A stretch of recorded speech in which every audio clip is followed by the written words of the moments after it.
And you know what happens to people? This is the last thing I'm sharing with you, inshallah ta'ala. There are people who Allah makes many things easy for them. Please listen to this carefully.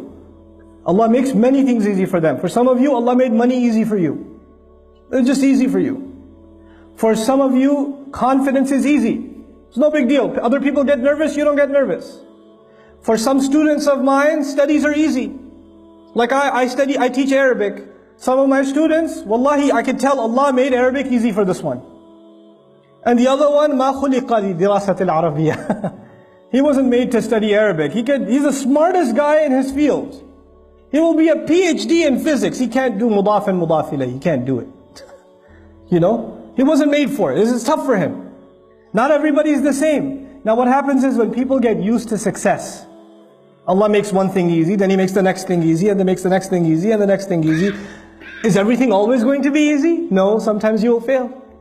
There's a student who gets used to getting 100 the first time, the second time, the third time, the fourth time, and the fifth time he gets a 50. All of a sudden. And he's used to what? 100. So he said, oh, forget it. I am worthless. Allah is no longer with me. You know, what's the point now? Because you get used to riding so high that one little failure, one setback, and you're just crushed. You are completely crushed. What's the point? I'm dropping out of school. I don't want to do this anymore. I hate this. You know what? This is when you didn't remind yourself at every single success that success was a combination of two things. Your effort and Allah's help. Every single 100 you got before wasn't because it was easy. You put effort and Allah gave His barakah. You put effort and Allah gave His barakah. And this time when it doesn't happen, two things could be wrong. Number one, maybe you didn't put enough effort. And when you don't put enough effort, Allah does not give His barakah. And maybe even if you put effort, Allah decided that He will not give you barakah, maybe that's better for you. One of my best friends in life used to be a Hindu. And he wanted to go to med school. And he was a straight A student. Straight A's his entire life. Perfect scores. Highest scores in the SATs. Applied to med school, he was expecting a full scholarship. He got rejected. He was completely shattered. He ended up in a different university. He decided to do computer science instead. And he was he's still a Hindu. He's, completely depressed. Except he met people in his new college, Muslims, who he started hanging out with, and within 2 years he took Shahada. And he looks back now, he goes, thank Allah I didn't make it to med school. When I failed med school, I thought it was the worst thing that ever happened to me. And now I look back at my life and I say, I failed med school, it is the best thing that ever happened to me. You know? His kids are memorizing Quran. Can you imagine? His kids are memorizing Quran. His father, when he became Muslim, they dragged him to, his father got so shocked, he took him to India to beat Hinduism back into him. And he ran away from them, came back. You know? Now his kids are memorizing Quran, subhanallah.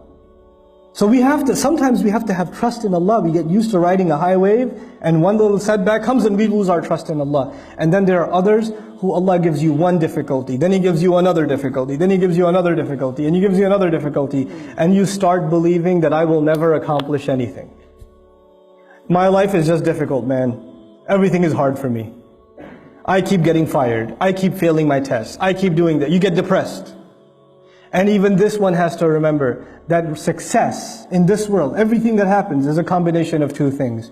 I have to put in my effort, and Allah will make the task easy. I know I said last, but I have 1 minute left. Might as well use it for something. I'll share this last thing with you. There are two parts of this dua so far. It's not even the whole dua. I just wanted to share these two statements with you. رَبِّ اشْرَحْ لِي صَدْرِي وَيَسِّرْ لِي أَمْرِي. There's a sir balaghi. There's a very beautiful eloquence to this statement.